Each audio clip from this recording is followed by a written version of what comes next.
Number एक, दीवार घड़ी कभी भी घर में बंद नहीं होनी चाहिए। अब जो नहीं जानते, अभी से मेरा चैनल है, उसके ऊपर ओके करो, सब्सक्राइब करो और मेरे से जुड़े रहो। थोड़ा जोर से।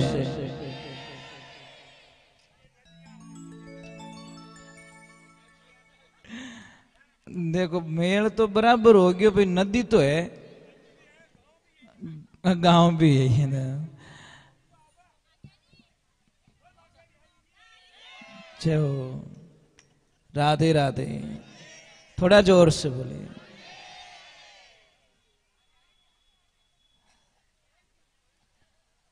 भगवान को कौन कहते हैं? भगवान आते नहीं,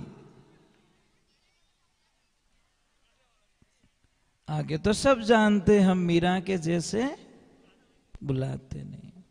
कौन कहते हैं भगवान खाते नहीं, तो हम सबरी के जैसे खिलाते नहीं। कौन कहते भगवान सोते नहीं, यशोदा के जैसे सुलाते नहीं। अब देखिए ये छोटे छोटे बच्चे हैं, मतलब ये किरतार ने इनके रूप को देखिए। अब मतलब इनकी शक्ल हमको कभी नेगेटिविटी नहीं लगती, अच्छे ही लगते हैं। और एक बात और बोलूं आपको, बीमारी ठीक करने का इलाज बताऊं। कोई आदमी कितनी भी चिंता में बैठा है, उसकी गोद में ले जाके एक बच्चा छोड़ दो, वो एक बार तो कितनी समस्याओं से बाहर निकल जाएगा। क्योंकि छोटे बच्चे में इतनी एनर्जी, पॉजिटिविटी एनर्जी होती है, कितना ही दुख दूर कर दी। यानी शक्ल में इतनी ताकत रिया करे टाबर। आपको पता है छोटे बच्चों में कितना अच्छा लगता है, कोई भी लेके चला जाता है बिना पूछे। कोई भी खेल रहा है, कोई भी उठाएगा, ये मुझे देना, मुझे देना, मुझे, बस भाव होने चाहिए। तो गोपियां प्रेम के सामने एक ध्यान रखना, प्रेम और ज्ञान दोनों साथ में नहीं चल सकते। शायद ज्ञानी पुरुष भगवान से दूर हो सकता है, पर प्रेमी भगवान से कभी दूर नहीं होता। थोड़ी आवाज बढ़ाओ, ये लाइफ में ध्यान रखें। इसीलिए ज्ञान क्या है? ज्ञान एक दीपक है, और दीपक को जलाइए, थोड़ा हवा का झोंका आएगा, दीपक बुझ जाएगा।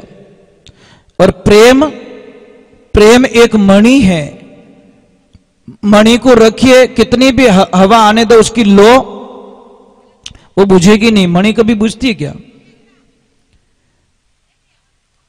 राधे राधे, थोड़ा जोर से बोलो, राधे राधे राधे। क्या हुआ? हाँ, ये तो पता नहीं, कृष्णा जाने। मैंने ध्यान नहीं दिया, पता नहीं होगी, आज होगी कल होगी। थोड़ा तो था ही ध्यान रखो, होगा पूरी मैं ध्यान रखू तो है क्या? चलो कोई बात नहीं। हाँ चलो कोई बात नहीं, आज भी मान लो, कल भी मान लो, आपने तो मान लो। हाँ बस मानना चाहिए। और एकादशी का तो आप सबको पता ही है कि चावल उपयोग में नहीं लिया जाता, चावल नहीं खाने चाहिए। कल है, कल है, कल है। तो देखिए ज्ञान और प्रेम के बीच में उद्धव जी पराजित हो जाते हैं। उनको अहंकार था किस बात का? कि मैं इतना ज्ञानी पुरुष हूं कि मैं गोपियों को समझा लूंगा, वहां के लोगों को मैं समझा लूंगा। पर वो तो प्रेम के प्रतीक थे, इसलिए वहां पे ज्ञान का प्रभाव नहीं पड़ा और उनकी चले नहीं। अब वो वापस निकल गए, और जैसे ही आते हैं तो भगवान को तो पता ही था, भगवान ने आते ही उद्धव जी को क्या बोला? आइए आइए ज्ञानी पुरुष आइए। तो उद्धव जी को झटका लगा कि एक तो बट है, मैं ऑलरेडी पराजित हो चुका हूं, और थाई तानो मारो मने। मतलब ऑलरेडी मैं वहां पे दुखी होके आया हूं कि मैं हार गया वहां पे, और आप भी आगे वही मौको रखो। एक तो भाई दी बुझाने की कोशिश करें, था पेट्रोल और डब्बो ने को तो भाई दिक्कत बुझी। तो भगवान ने उनको बोला कि 2 मिनट के लिए आंखें बंद करो। तो आंखें बंद की, 2 मिनट हुआ, बाद में बोले कि उद्धव जी आंखें खोलो वापस। और जैसी आंखें खोली, क्या लीला मेरे प्रभु की। राधा रानी पास में खड़ी है, सारी गोपी गोपिकाएं सारे वहां खड़े। तो उद्धव जी को समझा दिया कि मैं खुद ही राधा हूं, भक्ति रूपी राधा हूं, और मैं खुद ही वहां पे रहे। सब मेरी एक लीला है, माया है, मेरे से कोई ये अलग है ही नहीं, ना तो आप अलग हो ना मैं अलग हूं। इधर थोड़ी एक दुविधा हो जाती है। मैंने बोला ना, भगवान का जीवन शुरुआत से लेकर इस भागवत में आपको समझना चाहिए कि भगवान का जीवन शुरू से लगाकर एंड तक संघर्षमय जीवन जिया। मतलब कोई तो दिन निकला होगा कि उन्होंने शांति से जीवन जी लिया, कोई दिन, मतलब शायद संघर्ष संघर्ष संघर्ष। अब इधर देखिए, कंस की दोनों पत्नियां, उन्होंने अपने भाई से शिकायत कर ली। किससे? जरासंध से, कि भाई हमारा सुहाग उजाड़ दिया उस कृष्ण ने। अस्थि और प्रस्ति थी, दोनों ने जाकर शिकायत की। भाई को इतना गुस्सा आया, इतना गुस्सा आया कि 23 यक्षोहणी सेना लेकर मथुरा पे आ गया कि अभी तो कृष्ण का एंड है, बस दूसरा कुछ नहीं है। पर भगवान तो भगवान है। बलराम जी ने बोला कृष्ण युद्ध कैसे करेंगे? कि भैया युद्ध तो हमको करना ही है, सबका विनाश तो करना ही है, पर एक काम हमको करना पड़ेगा। क्या? कैसे? कि हम सबको मार देंगे, जरासंध को मारना नहीं है। अगर जरासंध को मारेंगे तो मामला गड़बड़ हो जाएगा। कैसे? कि जरासंध को हम छोड़ देंगे तो उसको गुस्सा आएगा, फिर बचे हुए राक्षसों को लाएगा, फिर हम मारेंगे, फिर लाएगा, फिर हम मारेंगे, क्योंकि हम तो ये काम करने के लिए आए, और जरासंध हमारा निमित्त बनेगा। उद्धार करेंगे, उनको लाना ही पड़ेगा, क्योंकि वो उसको जिंदा छोड़ेंगे तो लाएगा, उसको मार दे तो लाएगा कौन? वो फिर जाएगा, फिर प्रतिशोध की ज्वाला उसके दिमाग में रहेगी, फिर आएगा, फिर हम मारेंगे, उसको बार बार छोड़ते रहेंगे। और इसी बीच में जरासंध की पूरी सेना को नष्ट कर दिया जाता है, फिर उसको छोड़ दिया जाता है, और फिर वो वापस जाके अपने प्लान में लग जाता है। इधर कालियावन, देखो मैं क्या बोल रहा हूं, एक पीछा नहीं छूट रहा है, दूसरा पीछे आ रहा है। तो भगवान ने अब मारे किससे उसे? अब रक्षा तो करनी थी, रक्षा करने के लिए कुछ नया करना था, लोगों को वहां रखना नहीं था, सुरक्षित नहीं थे। तो भगवान ने किसको बुलाया? विश्वकर्मा भगवान को। और विश्वकर्मा भगवान को बुला के बोला कि एक ऐसी नगरी की रचना करो, ऐसी नगरी बनाओ जहां पे हमारी ये नगरी सुरक्षित हो सके। और पानी में जाकर विश्वकर्मा भगवान ने द्वारका की रचना की, तैयार कर दी। तैयार करने के बाद में जो मथुरा से गुफा के माध्यम से सारे लोगों को वहां भेज दिया गया, माया के माध्यम से भेज दिया गया। वहां पे जाने के बाद में सुबह का टाइम होता है, लोग उठते हैं, अंदाज लगाते हैं मैं यहां पे कैसे हूं, मैं यहां पे कैसे हूं, मैं यहां पे कैसे हूं। तो महाराज कोई इधर भाग रहा है, कोई इधर भाग रहा है, कोई इधर भाग रहा है, गेट नहीं मिल रहा है। तो सारे लोगों ने चिल्लाना शुरू कर दिया, अरे द्वार कहां है, द्वार कहां है, द्वार कहां है। उसी दिन से उसका नाम पड़ गया द्वारका। बस वो द्वार के चक्कर में द्वारका हो गया। अब इधर कालियावन आता है तो उसको भी मारना जरूरी। अब कुछ भी नहीं कृष्ण के पास में, तो उन्होंने एक युक्ति सुझाई कि दुश्मन आ रहा है। भगवान आगे दौड़ते गए, दौड़ते गए, दौड़ते गए, दौड़ एक भयंकर जो जंगल में गुफा थी, उस गुफा में चले गए। और वहां के मुचकंद नाम का राक्षस वो थे, देव वहां पे सो रहे थे। तो उन्होंने, भगवान ने एक लीला रची कि ये बीच में है, इसको उठाएंगे, और इसको वरदान दिया गया है, क्योंकि वो देवताओं की रक्षा करने के लिए त्रेता युग से आए थे। तब से देवताओं से मांगा कि मैं थोड़ा सोना चाहता हूं। तो उन्होंने बोला मुझे डिस्टर्ब नहीं करना चाहिए, उस गुफा में सुला दिया, और त्रेता में सोया और उठा कब? द्वापर में। एक युग बीत गया, पर उनको एक वरदान था कि जैसे ही वो उठेगा, आंख खोलेगा, सामने जो भी होगा वो सारे नष्ट हो जाएंगे, आंख की दृष्टि से सारे मारे जाएंगे। तो भगवान ने युक्ति लगा दी कि मैं क्यों लड़ाई करूं, इनके वो दुश्मन सो रहा है, ये आएंगे, उसको छेड़ेंगे, उठाएंगे। और वही हुआ, भगवान तो आगे निकल गए, वो सो रहा है तो उन्होंने बोला हाँ ये रहा, ये इसको उठाओ, कौन है ये। और जैसे ही उठाया, आंखें खोलते सबका काम तमाम हो गया। भगवान आए, फिर बाद में उसको पूछा कौन हो मैं, वो हूं मैं वो, फिर बाद में बोला प्रभु मुझे मोक्ष चाहिए, मुझे कुछ नहीं चाहिए। फिर भगवान वहां पे उनका मोक्ष करते हैं। तो भगवान की लीलाएं कितनी गाएंगे हम लोग, कितनी लीलाएं, किसको कहूं कहां लग वर्णूं। भगवान की लीला गाते गाते गाते गाते हमारे जीवन काल का अंतिम समय आ जाएगा, पर हम भगवान की लीला नहीं गा सकते।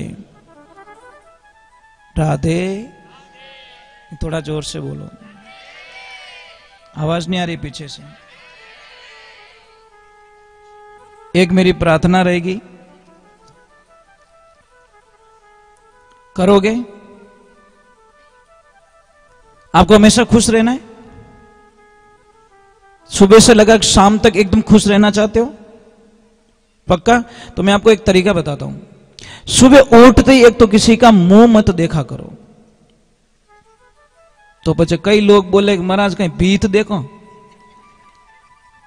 भाई कोई जो नेगेटिविटी वाले हो हमको ऐसे ही प्रश्न करते तो પછી देखो कहीं। अरे मैं ये नहीं कह रहा हूं हेमुटो ही नहीं देखना, मेरी बात पूरी नहीं होती तब तक तो काम चला देती सरकार। सुबह उठते ही 2 मिनट के लिए अपने बिस्तर पे बैठ जाओ। अगर आप उत्तर दिशा में सिर करके सो रहे हो तो साहब भरी बीमारी के कारखाने बन जाओगे आप।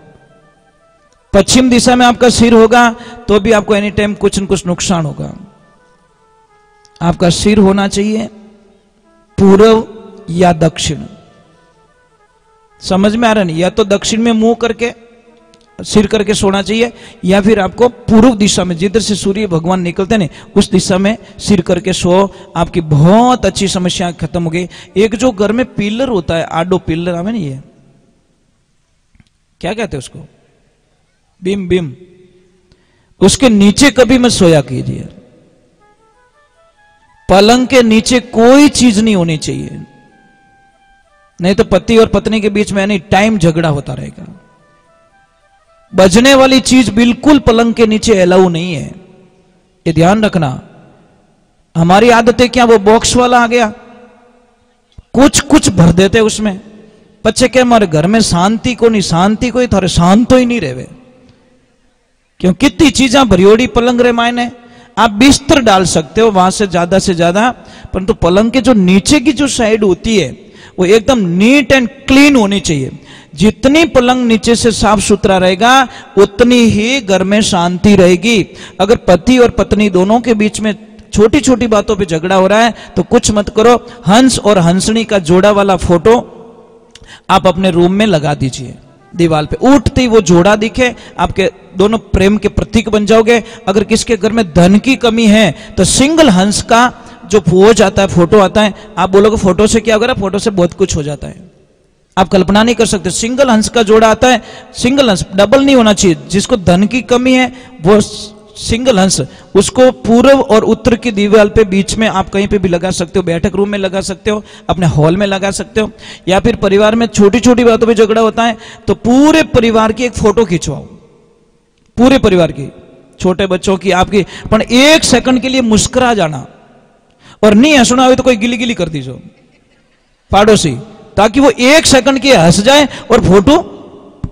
एक ध्यान रखिए, कैमरा होता नहीं, कैमरा कभी झूठ नहीं बोलता। एक कोई दादाजी फोटो खींचा, फोटो वाला के हटे तो कि कहीं रियो कि तने 1 रुपयो नहीं दूं, कि क्यों? कि मारो फोटो एडो क्यों आयो? जने वो फोटो वाला क्यों, दादा मैं फोटो खींचो ने जने पाडा जीव थे उबा, मैं को उबो नहीं, मार कैमरा रो कहीं कसूर, जैसा था वैसा कैमरे ने पकड़ लिया। तो एक ध्यान रखे, 1 सेकंड के लिए हंस जाओ, सबका मुस्कुराता हुआ फोटो आना चाहिए, और वो फोटो बड़ी फ्रेम में मंडाकर आपके मेन हॉल में आप लगा दीजिए। आप लगा के मुझे वापस बोलना कि गुरुजी हमारे घर में देखो ऑटोमेटिकली शांति हो गई है। आप कल्पना, पर फोटो सब हंसतोड़ा आना चाहिए, नहीं तो 2-4 दिन पहले प्रैक्टिस करो, ट्यूशन जाओ हंसने के लिए। सिंगल हंस का फोटो लगाइए, और नंबर 1 दीवार घड़ी कभी भी घर में बंद नहीं होनी चाहिए, नहीं तो आपके धंधे की बर्बादी निश्चित है, कोई दुनिया की ताकत नहीं टाल सकती। अगर दीवार घड़ी बंद आ रही है तो आपको धंधे में, आपके जीवन की गति को रोकेगी दीवार घड़ी। कई लोग क्या करते हैं, हम घड़ी यहाँ करे बाबड़ो कांटो 5000 जावे क्यों छेल बड़ी उड़ो और घनी ताकत करे मैं जाना चाहूं पण वो कहे है ही कोनी पावर पाछो आधो પછી કે મારા ધંધા મને અચાનક અસર આ ગયો આણો ये महाराज घड़ी बंद पड़ी है घर पे और घड़ी तो एक बहुत धंधे की प्रतीक होती है।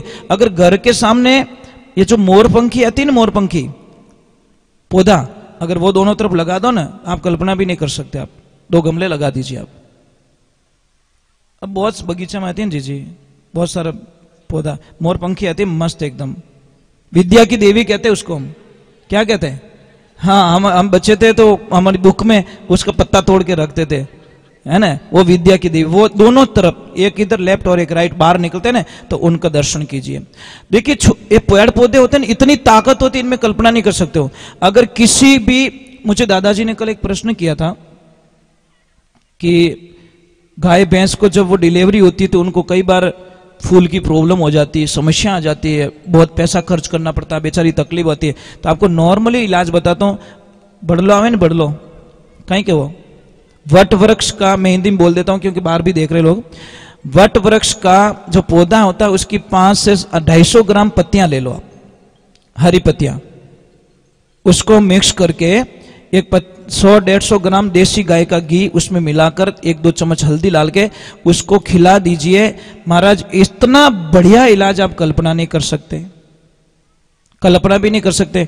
अगर किसी गाय भैंस किसी को भी चोट लग गई है और वो ठीक नहीं हो रही है एक साइकिल का पुराना टायर लीजिए उसको जला दीजिए उसका जो पाउडर होता है उसको ले लीजिए और उसको कपड़े में छान लीजिए उसमें 100 ग्राम देसी गाय का घी डाल दीजिए और 50-100 ग्राम देसी हल्दी डाल दीजिए मलम बना के वो लगाइए 5-10 दिन में तो घाव ठीक हो जाएगा। कितना भी घाव पड़ जाए एकदम ठीक हो जाएगा आपको पता ही नहीं है।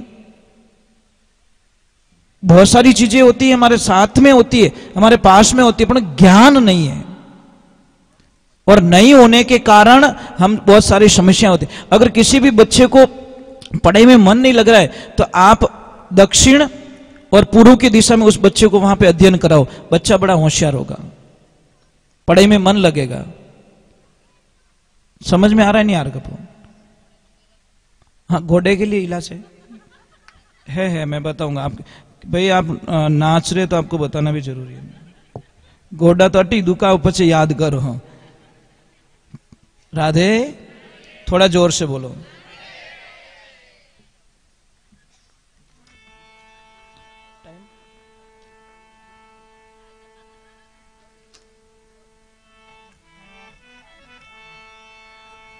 मेरे साथ में गाना है जब भगवान दिखते नहीं है तो भगत में क्या बीत रही देखो।